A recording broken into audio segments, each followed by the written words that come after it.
Hildebrandt has been caught faking a heart attack and a medical emergency that apparently put her in the hospital for days after she was put in prison.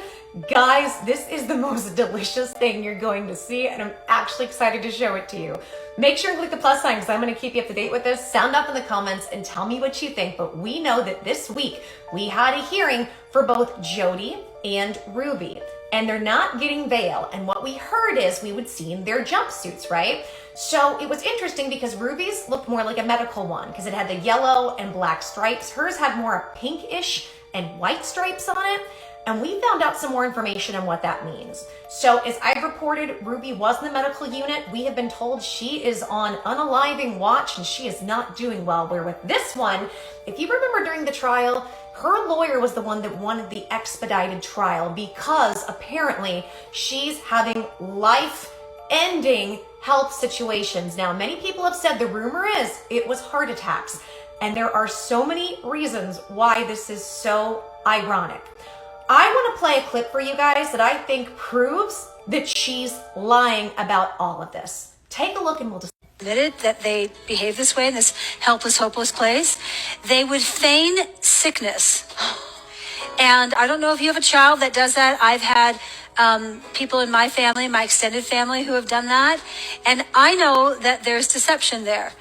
And I also know that because they're not willing to engage in discomfort, that their ability to hold things that are uncomfortable is about that big.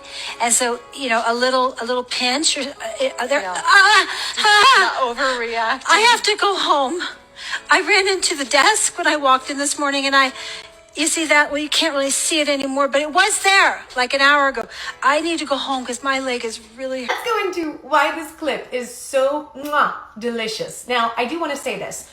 I am not advocating for any suffering of anybody. I have all the compassion in the world for anybody who's going through chronic health issues or having whatever physical issues. I have extreme chronic health issues that I'm still pulling myself out of that almost unalived me a few years ago. So I totally have compassion. And I'm not trying to put anybody down who has chronic health issues. But here's why this is so fascinating. If you guys watched my other video, you'll remember in that video, Jodi had been talking about illness, right? And she has said she has zero compassion for it. A woman had came to Jodi and said, my daughter has pretty bad cardiac issues to the point where she had to drop out of school. Now she lives with me and I'm trying to figure out if she's taking advantage of me. And Jodi went into this big tirade on absolutely she is. And she might not even be sick. And if she can get upset or be angry, she doesn't have the energy to be sick. Just went on and on and on about it. Now, this is what's really interesting about narcissists, sociopaths, and psychopaths. I'm not here to diagnose. I believe she's a psychopath. I think Ruby is just nuts and a narcissist, probably some sociopathy. This one's psychopathy, which scares me. She's more of a scary human being to me. And this is why I find this so interesting for anybody else going through anything else. So from the perspective of a narcissist, a sociopath, or a psychopath, everything is all about energy. It's what can I get from this? So everything needs to have an energy conservation of taking. As a result of that, if somebody around her is sick, she would have to just help them selflessly and get nothing for that. There's no ego feeding. There's not a lot of supply from that unless she were able to make something up, which she could. But you'll see this. And also when it comes to cults, guys, when it comes to any of this stuff, I'm a former New Ager, still very spiritual, still very intuitive. It's just my own practice that I do now. I do a lot of meditating, a lot of different mantras, trying to create my life in a positive way, which has helped me physically get better. But when it comes to these people, I used to be a New Ager. And in the New Age type of stuff, even though that's like a loose term, there's no real religion or organization, but in that, they very much are big on illness does not exist. It's all in your mind. If you are sick, you created it because you're bad negative energy and you're a bad person and you can fix it by just being positive. Now here's the caveat to stuff like what she teaches and what they teach. And this is where people can get hooked in this. Because people can say, well, how can anybody fall for this? Because there's truth to it. Now, not the whole truth.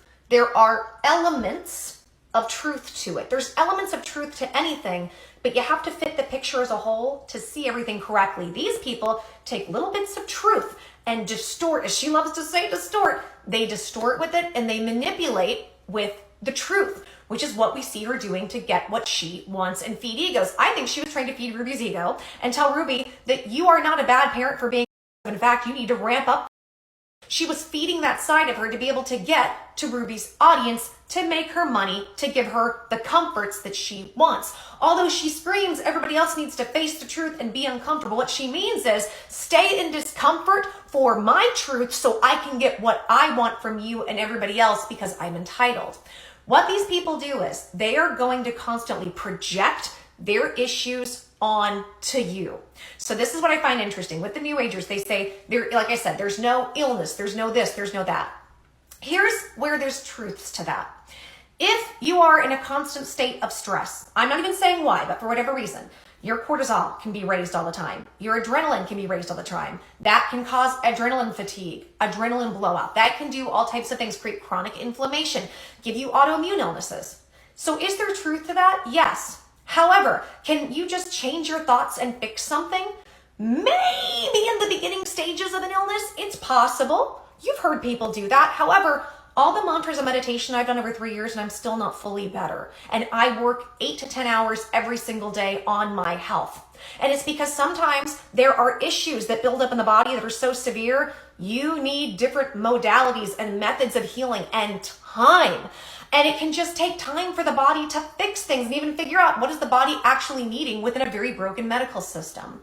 So I think it's funny because what we're seeing, she constantly says everybody is faking illness. If you have issues, it's because you have SA issues or you have intimacy, physical intimacy issues or over physical intimacy issues. And what I think we're finding, all of her teachings on how people are, this is really just her projecting on how she is. She is somebody that will fake illness to get out of something, which I think is exactly what we're seeing here. Again, what you have to do is you have to listen. Where are the truths? There are little bits of truth to what she's saying, but she takes it and distorts it for her own pleasure at the destruction and the of other people. And that's where it becomes an issue. I'm going to give you guys an example because this is like one of my favorite things. So here's some chapstick. Why is it on the floor? Because I'm a mess. Anyways, here's some chapstick. Somebody could look at this and say, look, it's this round, cylindrical, I don't know the word, thing, right? And it's blue and white. And somebody could say, no, it's just a white circle. What are you talking about? It's just a white circle. And some other people could say, no, it's a circle with some words on it and some ridges. It's not even a full circle. And then everybody starts arguing. What is it? So the thing is, all of these things are true and correct. The problem with somebody like this is they're only going to focus on the fact that it's a white dot, convince you of that, and then build and shape a reality around you about this white dot that will only serve them at the detriment of everybody else. You have to be able to put the truth into the full perspective to get the wisdom and understanding of it. And that's how we can avoid people like this. And where does that come in?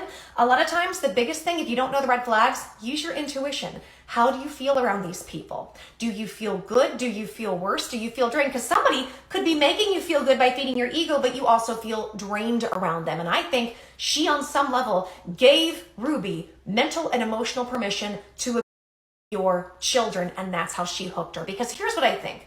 I think at the end of the day, Ruby is a horrible person for what she's done. I'm not going to say otherwise.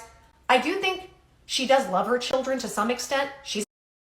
But I do think there is some sort of love and care to where somebody could come and manipulate her. Because I do think Ruby probably on some levels, at certain times deep down, will somewhat feel bad about what she does. She justifies it. It doesn't mean she doesn't feel like crap about it all the time. But somebody like this gives her license and permission to not feel like crap. And that's how this happens.